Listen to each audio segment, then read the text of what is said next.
नमस्कार। ये बात तो हर कोई जानता है कि विभीषण ने अपने भाई रावण को छोड़कर राम का साथ दिया था। परंतु क्या कोई ये जानता है कि विभीषण ने किसके कहने पर भगवान राम का साथ दिया? दरअसल जब रावण ने सीता हरण कर लंका ले आया, तब विभीषण शायद उस वक्त एक लौता था जिसने रावण को इस कर्म के लिए टोका था। उसने रावण को यह कहा था कि वह आदर और सम्मान पूर्वक सीता को प्रभु राम को लौटा दे। परंतु रावण जो अपने अहंकार में चूर था, रावण जिसे लगता था कि वह सबसे शक्तिशाली है, रावण जिसे यह लगता था कि उसे कोई नहीं हरा सकता, उसने अपने छोटे भाई की बात ना सुनी, बल्कि उसे देश निकाला दे दिया। अपने राजा के विरोध में जाने के लिए उसने अपने छोटे भाई से कहा कि या तो तुम लंका छोड़ दो या तो तुम मारे जाओगे। विभीषण ने अपने भाई को दोबारा समझाने की कोशिश की। पहले तो राज दरबार में अपमानित किया गया उसे, फिर उसके बाद में जब वह अकेले रावण को मिलने गया, तब भी रावण अपने अहंकार में अपने छोटे भाई की बात न सुनते हुए उसने उससे बाहर निकल जाने को कहा। सवाल जो मैंने किया था वो ये है कि विभीषण ने किसके कहने पर, जी हां, किसके कहने पर अपने भाई को छोड़, रावण को छोड़ राम के पास गया? कहते हैं कि अपने भाई के हाथों अपमानित होने के बाद विभीषण अपने मां कैकसी के पास गया। उसने अपने मां को कहा कि किस तरीके से उसके बड़े भाई ने केवल और केवल लोभ में, अहंकार में, लालच में एक बुरा कर्म किया है। कहते हैं कि कैकसी ने उस वक्त विभीषण से कहा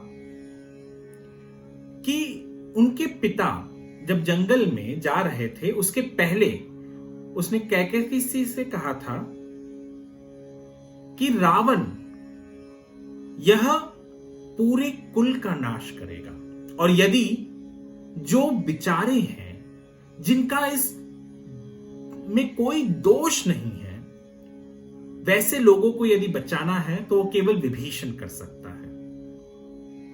कहते हैं कैकसी ने विभीषण से उस वक्त कहा कि वह जाकर भगवान राम से मिल जाए। परंतु कैकसी ने विभीषण को यह भी कहा कि यह भी हो सकता है कि यदि तुम वहां वानरों के साथ जाओगे, वानरों के पास जाओगे, वह शायद तुम्हें मार डाले, क्योंकि तुम रावण के भाई हो। परंतु लंका में रहकर भी रावण तुम्हें मार देगा, तो बेहतर तो यह है कि तुम वहां जाने का एक साहस तो करो, राम के पास जाओ।